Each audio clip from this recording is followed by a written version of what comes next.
Le tableau de commande d'Etlef dispose de 3 afficheurs. Donc le premier ici pour l'électricité, le deuxième pour l'eau et le dernier c'est uniquement une horloge. En bas à gauche, le bouton général de mise en marche du véhicule. Donc à laisser en route dès que vous utilisez le véhicule et à couper bien évidemment donc quand vous avez fini votre séjour. Au-dessus, le voyant 230 qui va s'allumer lorsque nous serons correctement raccordés au secteur et donc à ce moment-là qui nous indiquera que la batterie charge et qu'on a du courant disponible dans les prises de courant pour le réfrigérateur et pour le chauffage, si l'option en est prévue. Ce voyant-là pour la température intérieure, celui-ci pour la température extérieure, le premier niveau pour la batterie moteur, le deuxième pour la batterie cellule avec également un ampèremètre donc qui nous indique si on consomme du courant ou si on recharge. Donc là on est sur la colonne moins, donc là en fait on sait qu'on décharge parce qu'il fait un temps gris et le véhicule n'est pas chargé, donc nous sommes en train de décharger la batterie cellule.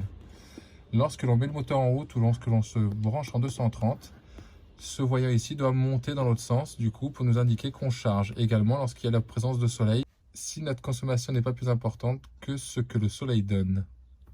Le niveau de la batterie cellule va s'afficher en rouge lorsque l'on sera sur la fin de jauge, qui nous indiquera qu'il va falloir faire attention à notre consommation et se recharger rapidement. Il faut prévoir à peu près entre 20 et 24 heures de charge pour recharger complètement la batterie cellule. C'est une batterie à décharge lente qui absorbe le courant lentement, donc pour vous le restituer le courant lentement. Il est important donc sur le branchement 230 ou avec le moteur, donc d'avoir cette charge pendant à peu près une vingtaine d'heures, donc avant de partir de bien brancher le véhicule et donc régulièrement selon votre consommation de vous arrêter à l'étape et de brancher le véhicule ou de rouler beaucoup pour recharger complètement cette batterie. Le voyant pour le niveau des eaux, donc c'est une jauge qui monte par quart, donc 0, 1 quart, moitié, 3 quarts et plein, ça descend par palier également après, donc là les eaux propres et ici les eaux usées, donc les eaux usées sont vides et les eaux propres sont aux 3 quarts pleines.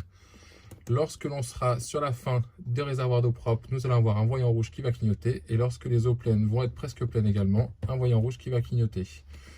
Ce voyant est réservé donc pour les options éventuellement supplémentaires du véhicule, donc comme pour le réchauffage des eaux usées, les chauffages des doubles planchers et d'autres accessoires disponibles en option.